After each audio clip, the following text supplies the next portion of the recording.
ман фикр мекунам ягон варзиш дар ҷумҳурии мо ин қадар диққат ҷалбкунанда нест. шумо чӣ фикр доред? ман фикр мекунам ки корхонаҳои давлатӣ иштирок карда истанд. Ин тартиб аст, ин талаботи қонун аст. Ина ҳар кас бояд риоя кунад ва дар ҳолате ки ҳамаи иҷозат аз ҷониби ҳамаи мақомотҳо гирифтан, бозори мо озод аст.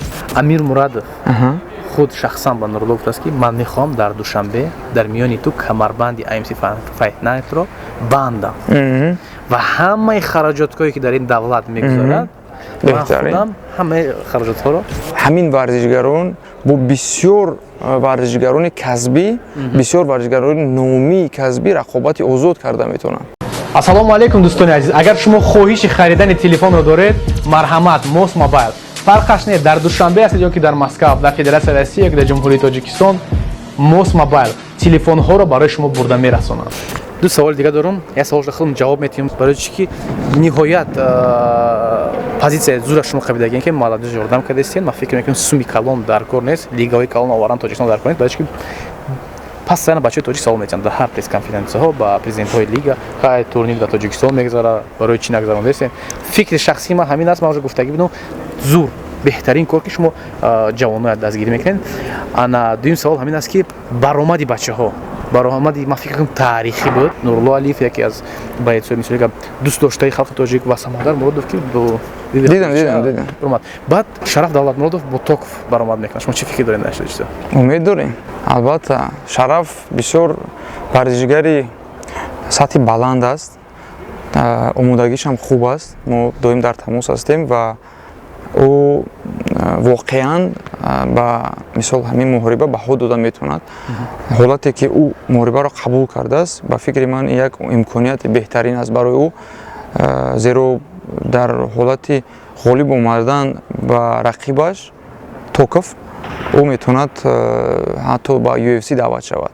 Вале фаромӯш накард ки дигар лигаҳорам, дигар миллатҳорам, дигар варзишгаронам дар ҷои худ наистодаанд, оянам ҳаракат карда истодаанд ва ҳолати мисол ина Фаридун Одилов ё Самандар Муродов, ҳолати ва ё аллакай чемпиони лига ҳастанд, тамоми дигар варзишгароне ки дар ҳамин вазн ҳастанд, онҳо барои ғолиб овардан ба ҳамин нафарон омодагӣ дида истоданд.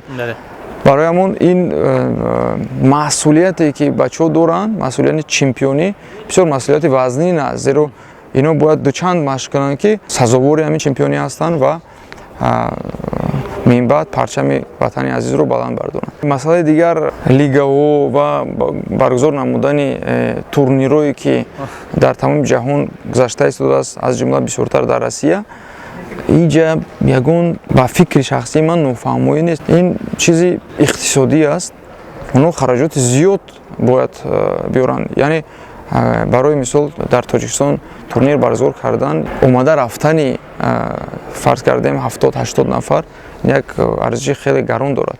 Барои ҳамон ман фикр мекунам ки лигаҳое ки хоҳиш доранд дар Тоҷикистон, онҳо намехоҳанд ҳамин хараҷотҳоро худашон гиранд.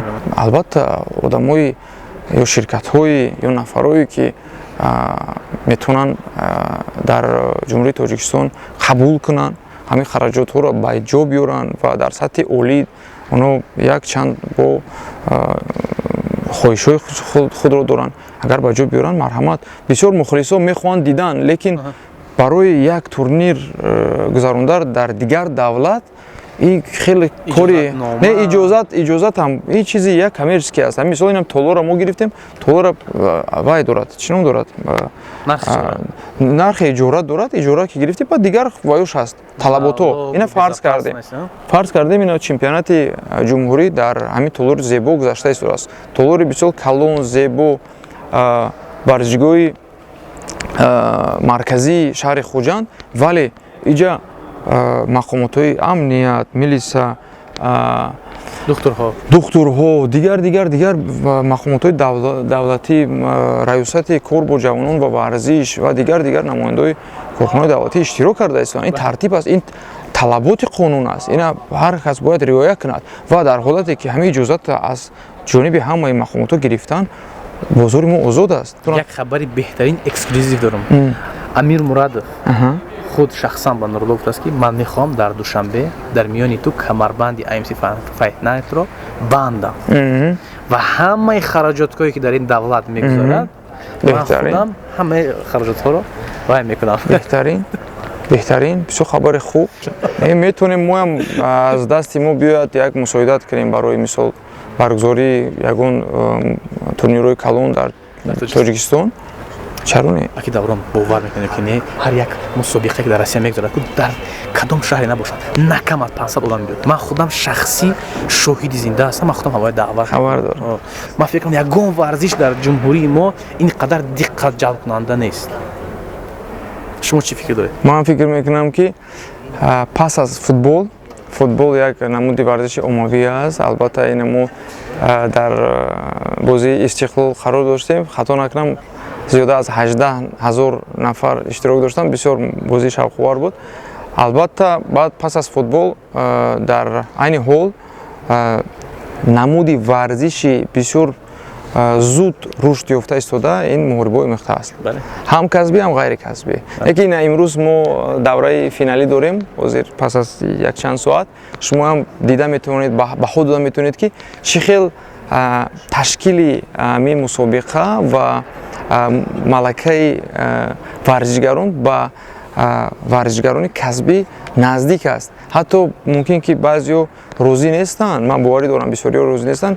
Лекин имрӯз хушбахтона сатҳи омодагӣ ва малакаи варзишгарони дастаи мунтахаби Тоҷикистон, яъне варзишгароне ки аллакай чемпионҳои ҷаҳон шуданд, ин кори шӯхӣ нест ки дар якум соли иштироки дар мусобиқаҳои байналмилалӣ 3 нафар сазовори ҷои якум дар ҷоми ҷаҳон дар Прага гардиданд.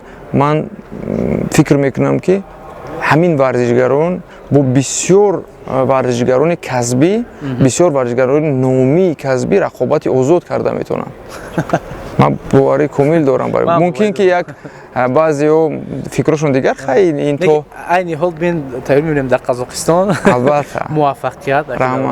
Саломат. Ҳақиқатан шумо кори ниҳоят бузург карда истодаед барои ММА-и ҷавони тоҷик.